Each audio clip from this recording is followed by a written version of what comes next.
Hi, everybody. I'm Dia Dynasty, one half of Maison de Rouge. Welcome to our weekly Monday night broadcast. Today we have Miss Ava Zhang, and here she is in her beautiful little photo. Miss Ava, are you there? I am. Thank you so much for having me. Wonderful. So welcome to our Monday night Periscope broadcast. I'm going to briefly introduce you and then give you the rest of the introduction. How are you today, first of all? Very well. Thank you. Appreciate it. Wonderful. So Miss Ava Zhang is a professional and lifestyle mistress. And she and I are actually friends. And she is bi-coastal, so in New York as well as the West Coast. And Miss Ava, could you tell us your honorifics and your pronouns as well? Absolutely. I generally prefer to be addressed as Ms. Zhang or Mistress. As far as pronouns, she, her is perfectly fine. Mm-hmm. Wonderful. So thank you for joining us, first of all, and thank you all the viewers here that are always here so promptly and enthusiastically. I wanted to just kind of jump in and acknowledge that it's been a really intense, time with COVID and also with Black Lives Matter, and you know, we've been centering voices of our Black sisters and colleagues, and it is a lifetime of work that we'll be doing, you know, making sure that everybody is heard in their experiences, and we want to make sure that that's, you know, that we're all doing the best that we can in this matter, because it's a human rights thing. It's not just a race thing.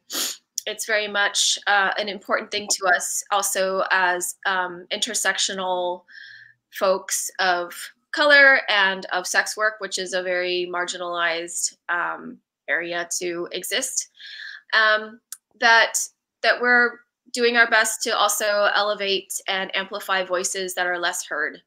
So just wanted to get that out there. Amen. Amen. and then also, all of you viewers out there, if you have questions for Miss Zhang, please hold them until the very end, where we open up, you know, the floor for Q&A, and keep from asking them while we're doing the interview part. That way it's not so distracting. All right, we've got some really well-behaved people in our audience. So there's Robert and Francis saying good evening already. So Miss Zhang, let's start from the beginning chronologically. When did you have your first kinky experience that was, you know, either sexual or non-sexual? Ooh, first kinky. Well, it's such a wide umbrella. So I think that my first kinky experience was, can I say, I think I was 4 years old, to be honest. Yeah. I think for me, I've been always sexual and either curious about sexuality as an academic topic or curious to explore it. And when I was 4 years old, I remember growing up in China, and I was in kindergarten at the time. I had a humongous crush on this boy in class, and I wanted to sexually express myself to him. And of course, I can articulate that now, but at the time, I was not able to formulate those thoughts or words. Mm-hmm. And the only thing I could do, the only way in which I could do that was to rub my vagina and then take out the finger and literally run up to him and put my hand on his face. Wow. I don't know if you consider that kinky, but a part of me was feeling really naughty about it, and I wanted to make him uncomfortable. And I wanted him to be grossed out, and that was my way of expressing my desire for him. So can you categorize that as kink? I think so. I would call that a power move, you know. Okay. There's probably some kind of animal kingdom behavior in that. Yeah, I think so. And good for you for, you know, being unabashed about that at such a young age. I don't do that anymore to people I find attractive without really establishing rapport with them. I just want to get that out there. That's just too bad, because I'm sure there's tons of people that would love to be confronted with your smelly finger. Thank you. I'll put that back on the list.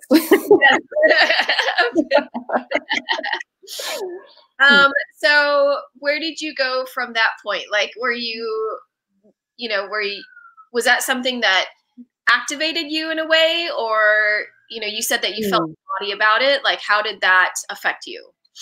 I don't know if it affected me.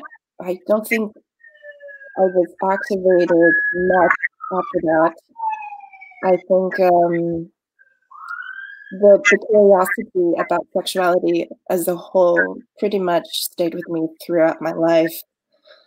And I have always studied it in school. I've written about it. I have worked in certain other various sex industries. And it's been just a part of my identity and what fuels my curiosity and also my amusement. Mm-hmm. So your journey has brought you to other forms of sex work? I would say yes. Yes, I did try for a few months as a phone sex operator. And my first phone call was a domination type call. Oh, yeah. And to be honest, I had no idea what I was going to say or do within the first few seconds. But as soon as the person on the other line started describing to me what they wanted, some part of me just clicked, and I think that turned into a 3-hour phone call. Yes. So they kind of initiated the kinkiness of it? Yes, they did. I was actually the one dispatching calls at the time, but I think there was nobody available or nobody who was willing to take him on, and so I said, "Why not? Let's try it." Yeah. Wow. Oh, okay. So you weren't actually a phone sex operator; you were a dispatcher. I was technically a general office manager as a sexuality institute, and one of the businesses funding the whole establishment was the phone sex line, but there were other things going on as well. Interesting. That's no wonder you're so articulate about your desires now. So other than phone sex, have you done other types of sex work that you would want to talk about? I don't think this is technically considered sex work, but I did work as a public. I'm so sorry about any noise you hear in the background. I am in the suburbs, and the gardener is here all day, so I apologize. But let me see if I can move to a different section of the house. So, are you able to hear that motor running in the background? No. I mean, I've got like sirens and ice cream trucks back here too. So okay, but nothing on my end. You're perfectly fine. Really, no. Okay, then fabulous. I also work as a public relations manager and a copywriter at a sex toy manufacturing company. And from there, I was actually exposed to. I don't think sex workers would porn stars be considered sex workers. Would what? Would adult performers be considered sex workers? I'm not clear on what you're saying. Oh, would porn stars be considered sex workers? Porn star, yeah. Okay, yes. So I was exposed to them from there as well. Oh, okay. So, so you weren't actually a porn performer, but you worked with them? What we did I worked at pretty much a sex toy manufacturing company. And we did hire a lot of porn stars to market the packaging with photography. Yes. Okay, so interestingly enough, you've worked in like kind of sex industry, tangential sex industry jobs that weren't directly sex work. Yes, not until I became a pro dom. Okay, so yeah, that's fascinating because I think there's something cultural about that, but I relate to that as well as being like kind of fascinated by sex and fascinated by sex work when I was very, very young. Mm-hmm. But also kind of like not knowing enough about it, and definitely not knowing enough about it within my own body, so that I wanted to kind of like put myself in the spaces without direct engagement with like clients. So I wonder if that's, kind of like dipping your toe in the sex work pool. I suppose. So after that, did you, how did you make your way into being a mistress? I think I'm still making my way into being a mistress, and that's what's so great about this journey. It's a lifelong learning process. Mm-hmm. Let's see. I worked at the textile manufacturing company for about 6-7 months, and then I got laid off from there. And between that, I was offered a job to write for a adult industry news magazine. And I think I was on the verge of taking that job when, out of the blue, back to the Sex Institute where I worked, there was a weekly radio show featuring various sex researchers and writers, also porn stars as well. But one of the writers in the show reconnected with me, and he was in town, so he invited me to dinner. And maybe it was serendipitous, I'm not sure, but during the dinner, he told me that he ran into a professional dominatrix at a party a few weeks ago. And he, without even asking me if I'm interested, he just told me that he can put me in touch with her if I wanted to be a pro dom. So I think maybe something clicked. Maybe I thought, do I really want to go back to an office job again? Or do I want to take a chance and meet this person and see what it's like to work as a professional dominatrix? To be honest, I had very little experience with kink prior to then, but my curiosity always got the better of me. Yeah. So the rest was history. Obviously, I did not take the job at the news magazine. Okay. So you didn't work at the party, is what you said? No. I was having dinner with somebody who was at a party that met the pro dom. And the person who I had dinner with wanted to put me in touch with the other pro dom. Okay. Got it. Yeah. I'm hearing like a little bit of muffliness, so I'm sorry that I'm kind of like having to ask you some things over again. Oh, okay. It's from my end, is that correct? Yeah, I think maybe like being too close to the mic or something. How is this? Is that better? So much better. Okay. Yeah. Much clearer. Okay. So you were put in touch with a pro dom? I was indeed. And then is that kind of like, was that like a mentorship? I would say it was about a few meetings, and I would call it a mentorship to the extent that she got me started with some really good philosophy, and she introduced me to some other fantastic doms, and also to some of her clients who were just really awesome people in general. That's so great. Yes. What kind of philosophies did she share with you that you found resonated with you? I think she was such a good, wholesome person to begin with that it was really easy to trust her. And I think the most important lesson that she imparted was, whatever you're doing in the session, the most important thing for you, and frankly for the rest of the subs, for the client, is for you to be happy doing it. Yes, don't worry whether they're happy or not. You need to be happy. You need to enjoy yourself. If you're not enjoying yourself, don't do it. Yeah.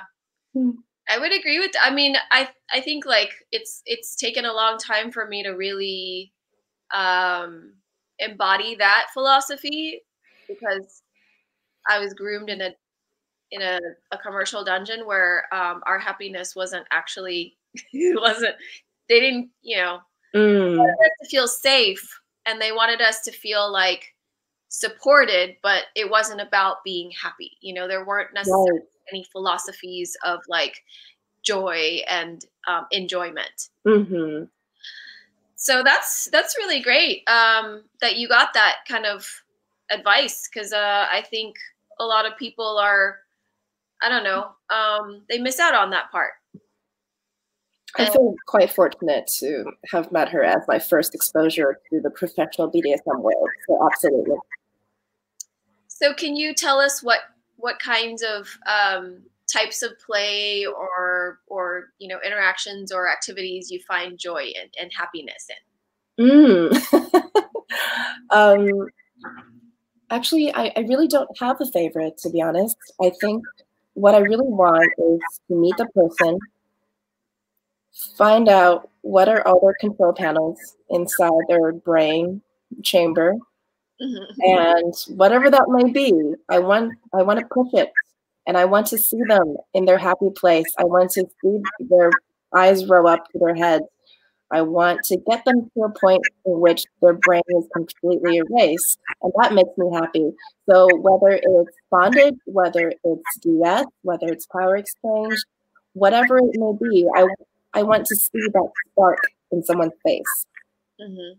Yeah. Yes. Can you give me just a moment, please? Yes. One moment.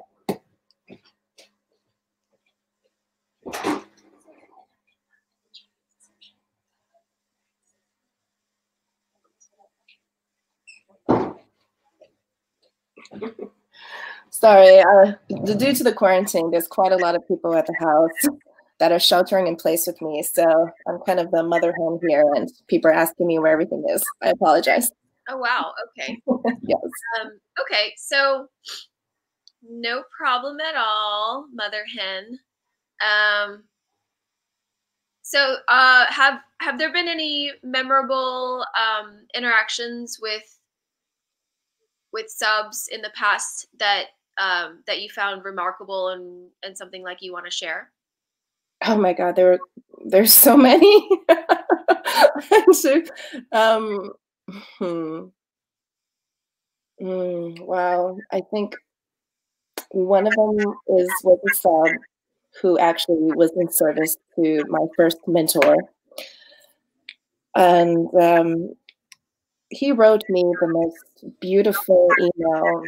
He was flying in from Seattle. I was living in Los Angeles at the time, and he brought me homemade macaroons that he made himself, and he brought me a pair of shoes. I did not ask for any of this.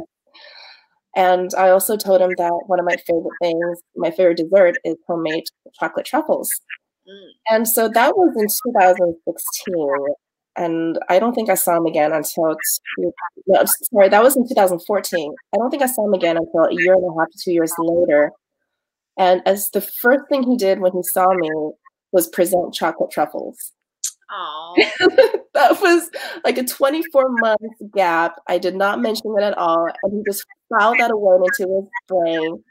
And that was just such a sweet, thoughtful gesture that just goes beyond kink in general. Yeah. And to be honest, I've been blessed to have that level of experience with so many of my clients and so many of my subs. I have to pinch myself sometimes. That's so sweet. Yes. So it's really great when you don't have to repeat yourself, or you don't have to keep asking for something, and somebody actually remembers things like yes about you. Absolutely. Really acts on that. Awesome. Is there anything that you have learned, I guess, more so about yourself through all of this? Absolutely. And sorry if that's a yes or no question, but yes. Absolutely, I have. Absolutely. I realized that being a dominant sometimes has nothing to do with dominance. I think being a dominant, the biggest lesson for me was to just have control over myself and have control over my emotions, control over what I say to people, how I say it, control over how I make other people feel. Um, and and really assess how my actions and words affect others around me. Um, and that was more of a just grow the hell up lesson, to be honest. Yes. Did you encounter mistakes that may have caused you to come upon these realizations? Absolutely. I think when I first started, I was 24, 25 years old. Very much of a child, to be honest. And my level of emotional IQ was not as developed as I am today. I think I was falsely tripping on the power, on the sex appeal, on getting men to do what I want. And while that is fun and still part of the fun today, I realize that is all part of the surface pleasures of BDSM, of what it means to connect with someone on a kinky cerebral level. Yeah. Hmm. Yeah. It's definitely I think like if you have, when you have this power as a woman, you don't always come into this world with that kind of power. Mm-hmm. And so it's very easy to kind of like let it get to your head Yes. and wield it in ways that are maybe less responsible and maybe a little more reckless, until you realize like, oh, that's damaging. Mm-hmm. Absolutely. Not in a good way. Mhm. um so so from these mistakes and lessons, um you do you feel like you've come into a place of being like like you said you were constantly learning, right? Yeah. um and what are your, do you have any aspiration, like what are your aspirations, if anything, for being a mistress?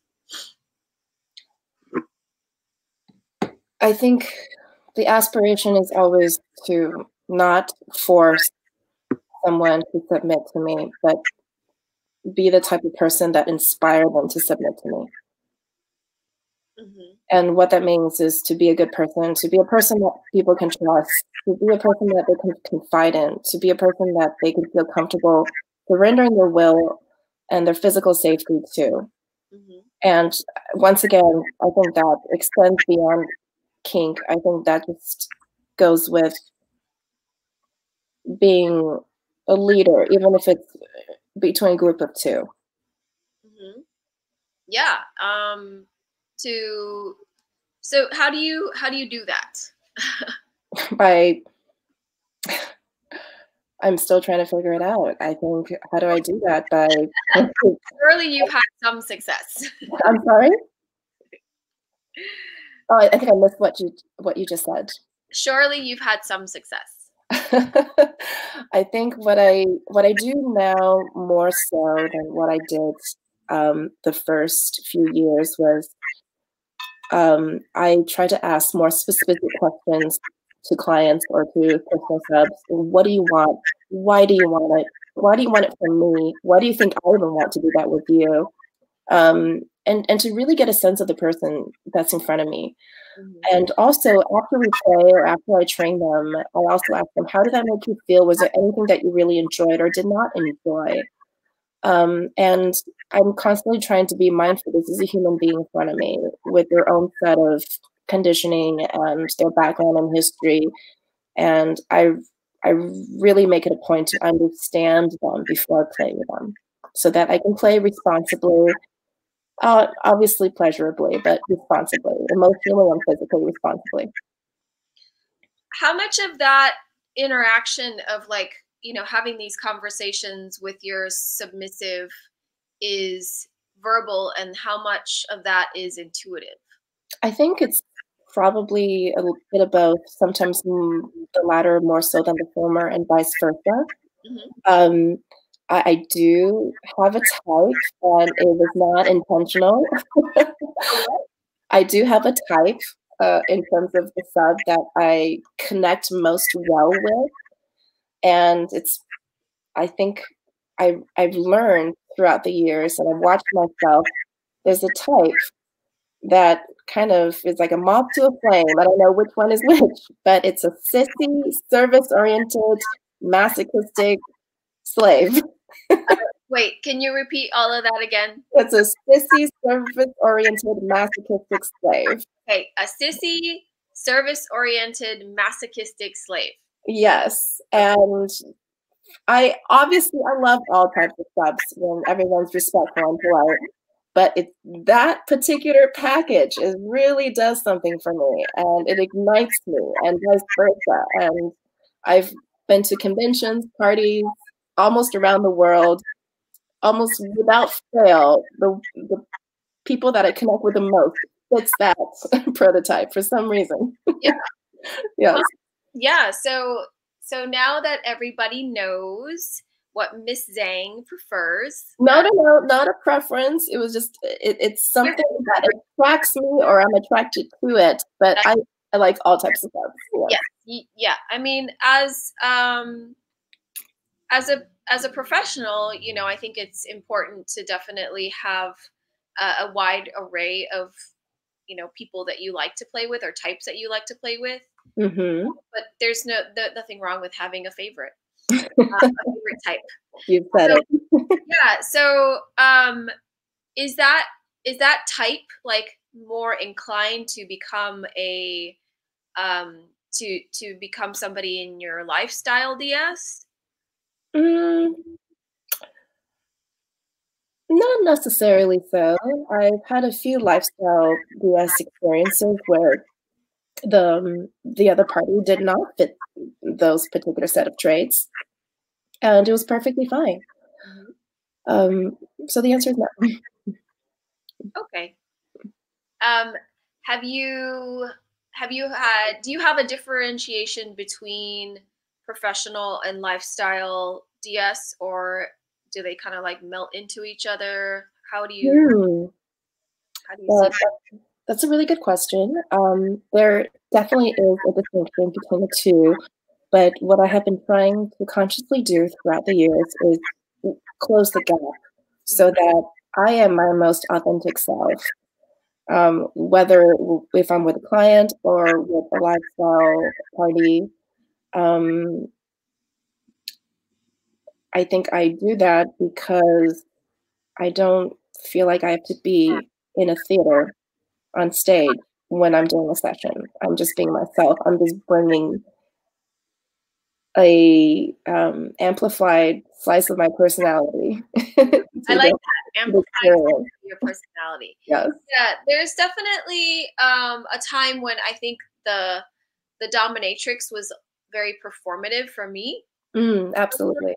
And I've learned kind of like, and that was also a time when it was all about the, you know, being kind of power drunk and making those mistakes. But also, you know, just taking into like absorbing all the different kinds of people and what they were looking for and what they were after. Because some people aren't necessarily submissive, you know, some people are fetishists. And then some people are even like submissive fetishists, you know, like their fetish is being submissive, but they're not actually submissive. Yes, yes. It took me a long time to grasp that submission is only one part of a large spectrum of BDSM. Right. And it's okay if you don't have a submissive client. Yeah. And you can't assume that, you know, just because you're a mistress or that you're a dominatrix, that the person coming to you is always submissive. Because being a fetish provider is also kind of like a part of the job description for many of us. Sure. But may I also counter that with, yes, while kink is a wide spectrum, you still can tailor your website to attract a very specific type of kinkster. What if you want somebody submissive, just say that on your website. Yeah. Have you ever played with someone that you realized that there was absolutely nothing in common, and what did you do? Of course. Of course. I think being in the provider role, I think I'm using that term loosely. I try not to ever tell them in a session, this is not working out, because a lot of times they come to me in a very vulnerable position if it's trying it for the first time. So I kind of incrementally ease the intensity down to where we're just having a normal conversation by the end of the session, and they're feeling more calm, and they can read between the lines that this was not a session that they had hoped for, but it's also okay as well. There were a few times when the other side actually told me in mid-session, you know what, Mistress, this is not working out, I'm not feeling it, but thank you so much for your time, I really appreciate what you do. So it's okay. And not every session has to be perfect, but it can be handled perfectly. Yes. Mm. Yeah. Yeah, there's definitely respectful ways on both sides for each of us to kind of like, you know, take back our power and be like, oh, this is not actually, you know. Yeah. And the thing is, another thing that I've learned throughout the years is they're not really paying me for a guaranteed good time. Paying you for. They're paying for my willingness to allow them to open up to me, and they're paying for the discretion. They're paying for the time I'm carving out to be there with them. Mm-hmm. However well that happens, assuming safety and consent are covered, that's entirely up to the both of us, and we just can't be result oriented. Yeah, I mean, I think that it's a really cathartic and necessary space to be in for people to allow themselves to be vulnerable. Mm-hmm. And you kind of, you know, like you can't just like find that from somebody at a bar, like Yeah. that a lot of times the professional is the best way to go in allowing yourself to just kind of like fall apart, or you know, Yes. be weak, or whatever it is, you know. We don't judge. Mm. So how long have you been working as a professional mistress? I would say started around, wow, for almost 8 years, I would say. Okay. Mm. Have you seen BDSM and kink, like in, I guess, the world around you change in relationship to the greater world around it? In this, Should I mention that book series? uh, I mean, if it's relevant to your observations, of course. I think it was relevant. I mean, it's probably a uh, how you say, it's a diuretic spill of literature. Okay. Yeah, I mean, okay. Yes. Diuretic. But I think it did start opening dialogues, and maybe it did help normalize BDSM in the mainstream psyche. Mm-hmm. Yeah. Do you think that that it did more harm than good, or good than harm? I think it depends on the person. I'm quite neutral to it, to be honest. Mm-hmm. Yes. Did you read that series? I did not read that series. I think I tried watching a few scenes from it, and it really seems like this somebody with a lot of psychological issues hitting a woman with a belt. That's what it felt like to me.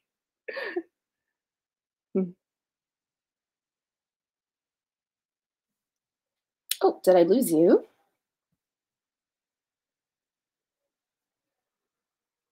I'm going to wait for her to come back.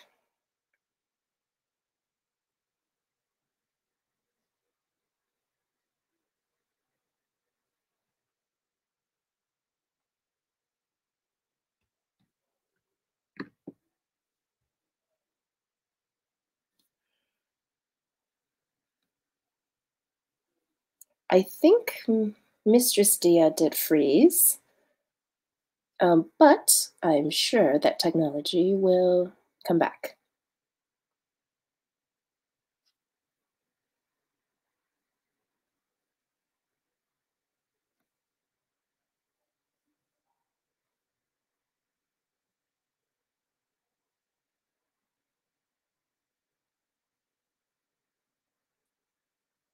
Oh, there she is. Sorry about that. That's okay. I'm louder. Yeah, we're still live. Okay. I don't, guys, thanks for being on. Thanks for still being there, Robert, our sole audience member.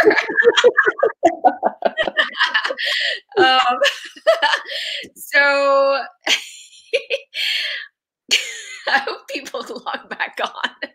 Otherwise, it's just the three of us. It's okay, and that's part of the fun. I think we got cut off at diuretic spill. Yeah. I mean, we were also talking about whether you're. Oh, yeah, there you are. Oh, okay. So all of our people are back. Yeah. Sorry, I didn't see you, Oxygen Boy. So, is there anything that you're currently working on that you would like to promote? You know what? Due to the pandemic, everything is a bit on hold right now. Our profession is so human contact based that I think what I want to do, and I think I spoke with you about this a week ago, is to get us all together, us pro-doms and perhaps other sex workers, to discuss how the pandemic has affected our industry and if it has affected us in permanent ways, or is it a slow recovery? And if it's a slow recovery, how do we come up with alternative ways to maintain our business? I think we'll work together on that after this phone call. Yeah. So do you actually have any, well, how has this affected you as a professional? Oh, drastically. I think everything has been at a complete halt for about the last 3 to 4 months. Luckily, I was able to keep it a little bit online with phone and video-based sessions. But a client from the UK about 2 weeks ago just asked if I could create a personalized video. That is something I've never thought of before, and I'm still considering it. But again, it's not something I usually do. But it's interesting how other subs are coming up with their own solutions as well. Yeah. Yes. Do you mean for their own selves or to interact with DOMs? In terms of interaction with me, or sometimes they do live at home with someone else and they can't do phone or video-based sessions.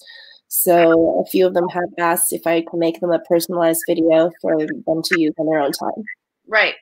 Yeah, there's definitely lots of that going on. I think that for most people in the sex work industry specifically, I mean, because I know about this because of our colleagues, we've turned to interacting online. So whether that's through video, like, one-on-one videos, like through Skype or Zoom, or whatever, custom videos that, can be downloaded and watched over and over again, or clips is what they're called, or through channels like OnlyFans, as well as Sex Panther and Night Flirt, which are more about interactions through voice or texting. I think that's kind of where most of us are at right now, and it's like a lot of us are realizing how big of a hustle it is. Like, yes, you have to spend so much time online doing that. Yes, absolutely. I think 90% of the work takes place outside the session itself. Yeah. I think but I think fortunately, BDSM is, because BDSM is so cerebral, that it's not too difficult to transfer onto a media platform. Right. Because ultimately, you're working with the mind, not so much with the body. So Yeah. I do feel fortunate that it was somewhat of an easy transition. Yeah. And that to me still astounds me, because we are working so much with the mind and with control and power exchange in a way where, I mean, I've had quite a few video sessions where I'm like, okay, now flog yourself, you know, and I'm watching this person kind of just like flog themselves, and they wouldn't be doing it otherwise. They're not, you know, doing this on their own. They're doing it at my command. And of course, like the counting and like the feedback of like performing the pain of it, you know, all of that is it like from afar it looks kind of ridiculous, but in the interaction itself with the two people involved, it's like, I mean, I'm not going to say it's just as good, but I will say that it's because it's being directed, it's like still as effective.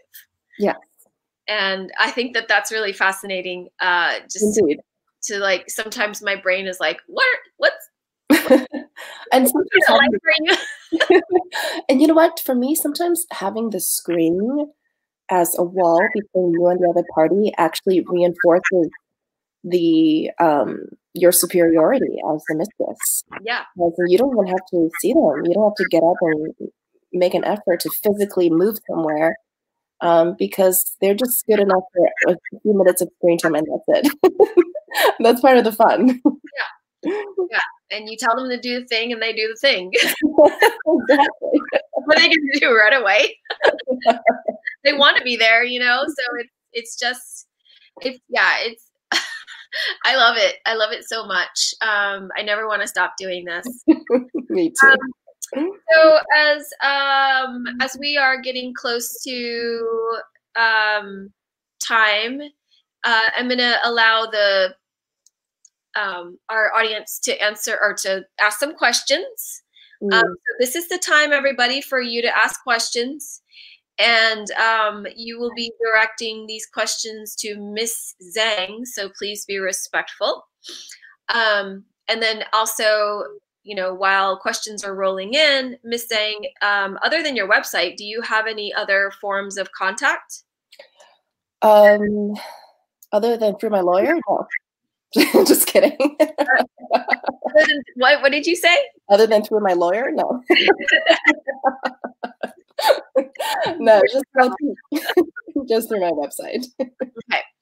And then as more questions roll in, I will put them up on here. So somebody, John Scott from Facebook, wants to know, are you trilingual? I've tried everything. No, I have. I speak some Mandarin Chinese still.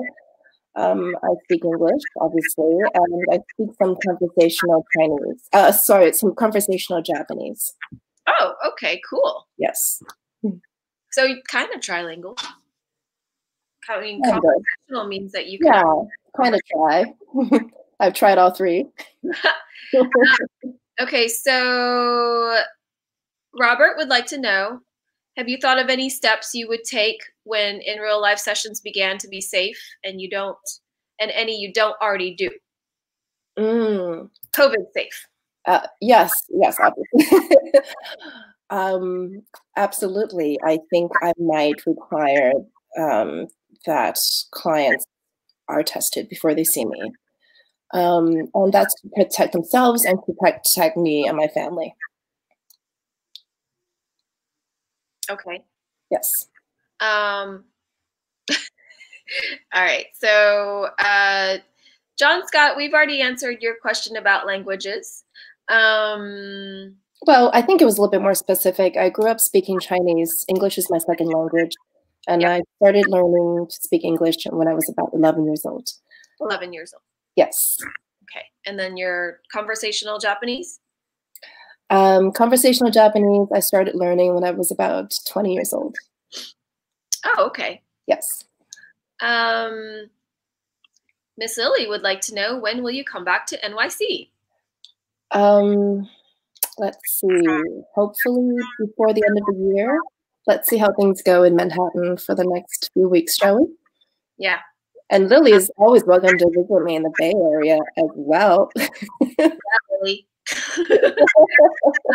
Grunky would like to know, may I ask what city is in your profile pic background? Looks like Paris. Ooh, wow, that is the city of Dubrovnik in Croatia, where I think King's Landing of Game of Thrones was influenced by. Nice. So I hear beautiful things about Croatia. Croatia is always a good idea, especially when there's not a lot of tourists. Especially what? Well, especially when there are not a lot of tourists. Oh, right. And yeah. What would that be? Do you have any advice about when to go? If you can try to go a little bit at the tail end of either seasons, that would be fantastic. So a little bit towards the end of the winter, maybe a little bit towards the end of summer. So like February? I would say, but also be aware that should you go during that time, a lot of things will not be open. So use your judgment. I remember when I went, the streets were completely littered with tourists. There was certain sections. It was kind of hard to walk. It was like Woodstock, basically. Yeah, that can be daunting to have to, swim your way through masses of bodies to enjoy something. D. Tiresias would like to know, what are some of your favorite tools or toys? Well, obviously my favorite toy is physical toy. My favorite toy is my signal whip made from kangaroo hide. Mm-hmm. It's yes. lovely and sleek like yourself. Thanks, dear. It's the black one, right? I'm sorry? The black one? No, it is a red and brown leather. Oh. Yes. Okay. Maybe I was mistaken. I feel like I've seen it before. I think that was one of yours that it used. I don't have any black ones. Somebody had a black one. No, black. Yeah. Okay. Okay. So, anything else? Toys? Otherwise? I don't have quite a collection of pink toys. What I like to use are just normal, everyday household items. I do like to improvise. Pervertibles. Pervertibles, because what I like is the idea that something so innocuous as a toothbrush is now turning to your worst nightmare, and you will never look at your toothbrush again in the same way without having some kind of panic attack in the best way possible. So, that is memories. art I like to create. Yes. Yeah, I love that too. I absolutely, enjoy kind of just like grabbing whatever's nearby, Mm-hmm. like whacking somebody with like a shoe or something, consensually, of course. John Scott would like to know, do Dubrovnik Castle have a dungeon? I'm sure it does, but I did not see it. Okay. Robert would like to know, what is one or two of the most requested kinks or fetishes when someone comes to see you? I think I'm going to phrase this answer with, that is heavily based on how I present myself on my website. And it's not necessarily a specific request as much as a specific type of sub that comes to me. And ones who are a little bit more on the cerebral end, not so much on the physical activity end, and tend to be more service oriented than fetish oriented. Yes. I have a question. What is the best way? What are the top 2 best ways to serve you?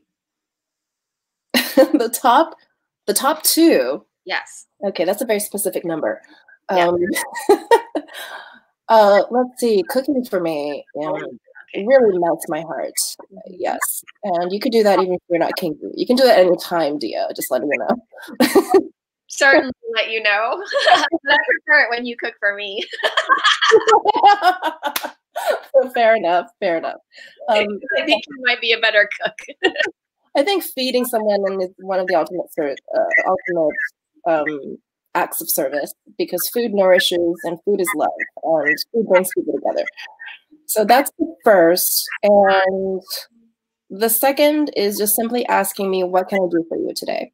Mm-hmm.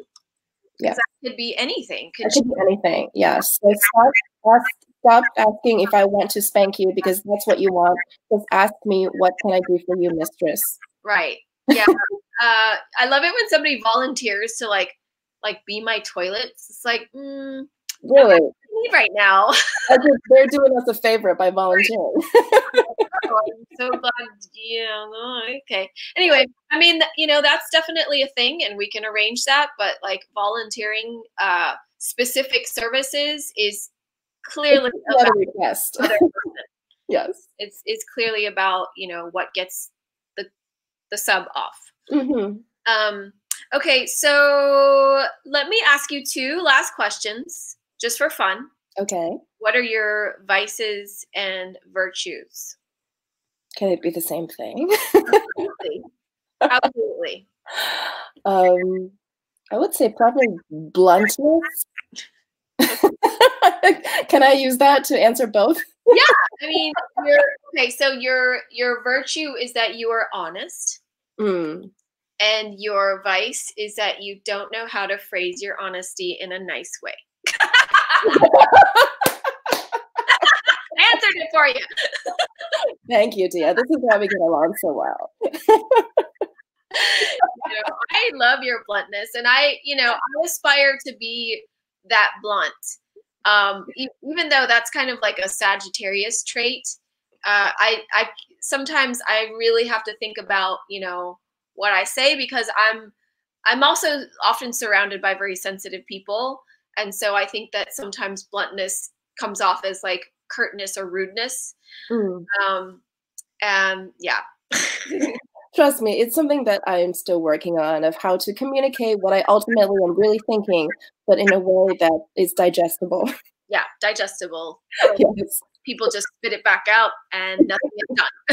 You know what? I think it's this whole, the life of being a pronoun and being able to be so transparent and blunt and tell your clients or yourself exactly what you want and exactly what you don't want.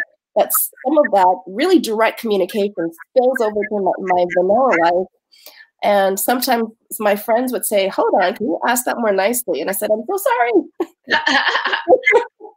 I mean, yeah, I guess some people need that, but I see you as like a person who cares and is just trying to be direct, like you're not. Yes, I view directness as efficiency for everyone, but I understand everyone needs to be communication massaged in different ways. Yeah. Yes. Yeah, I mean, yeah. I think that may be another Asian value, and why I get along with culturally my Asian sisters so well is because we value efficiency. Yes, we just want it to work, like the comedian Ronnie Chen says. We don't care. We just want it to work. Yeah, I mean, and we don't have all day. No. So Robert has another question. Do you have any rituals or ways you get ready for a session and to cool down afterwards as well? That's actually a good question. I think on days when I have a session, I try not to have any prolonged exchanges with anyone else before the session, because I want to have my mind completely focused on the person who is coming to see me. So if I try to make phone calls or text very short, or just tell them I have a session, I will talk to you afterwards. Yeah. So I think, yes, my clients deserve that focus from me. And when they come to see me, it's 100%. It's not 70%. There's no depletion of energy, mental energy, that is. How to cool down afterwards? That is actually a fantastic question, because I think another mistake that I committed in the beginning stages is assuming that only the sub or the person who is on the bottom row needs aftercare. No, we doms need aftercare as well. So I just like to take a bath. Sometimes I just lay down and stare at the ceiling and not think. So I need to mentally check out after a session, especially if it's a really intense one. Yes. Yeah, I think that that's actually really soothing, is to not go any deeper or go back into the session mentally and kind of like just zone out, maybe like not even consume anything, you know, like I don't mean food wise, but more like media or whatever. Yes. And checking out. It's a nice way to like clear. Yeah, yes, clear. Yeah. So we don't seem to have any more questions rolling in just yet. Is there anything that you would like to tell our audience, just as a parting, you know, as a parting greeting? Yes, eat your vegetables and read more books. Read more books. On that note, do you have any books that you would recommend? Oh my God. That's like asking me if I have any favorite experiences with a sub. It's the same type of question. You have one book you can recommend. Oh my goodness. The Bonfire of the Vanities by Tom Wolfe. Oh, okay. I'm gonna read that. It's a classic 1980s New York City novel where it shines a light on, thank you, it shines a light on all sectors of Manhattan in the most brutally sarcastic way possible. I love it. Okay.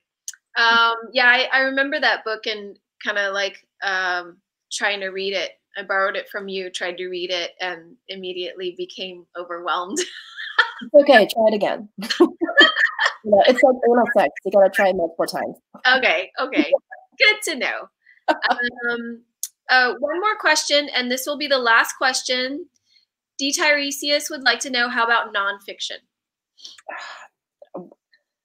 I'm trying to go through my mental Rolodex. There's so many nonfiction books out there. I'm just going to have to, Jeebus. Oh my God. I can't do this. Like books and BDSM, they're my two favorite things in the world. Right now, you know what? I'm just going to say what I'm reading right now. I'm reading a book called The Triumph of Christianity by Bart Ehrman. And The Triumph of Christianity, How the Forbidden Religion Swept the World. This is not a pro-Christianity book. It's more of about how Christianity, from a historical aspect, completely annihilated paganism in the Roman days, and how some winners came on top and losers came out, and as well as how the Western psyche is fundamentally influenced by Christian values that we're not even aware of today. So I'm really enjoying this book. I'm kind of a history geek. Can you repeat the title and author again? Oh, yes. It's called The Triumph of Christianity. The Triumph of Christianity. Okay. How a Forbidden Religion Swept the World. And who is it by? By Bart, B-A-R-T. E-H-R-M-A-N. Bart Ehrman. All right. There you go. A Triumph of Christianity. Definitely not a triumph that I care about, but there you go. All right. Well, thank you, everybody, for being here, for being polite and respectful, asking wonderful questions as usual. Thank you, Miss Ava Zhang, for being your delightful self. And you're very welcome, anytime. Telling your story, sharing so much of your philosophy, and generally just being a lovely lady. And same to you, Domina. It's always a pleasure. Thank you, everyone, for being here. Thank you, everyone. And as always, we will be back next week on Monday, 7 p.m. Eastern Standard Time with another guest. And until then, stay safe and kinky. Bye-bye. Bye-bye.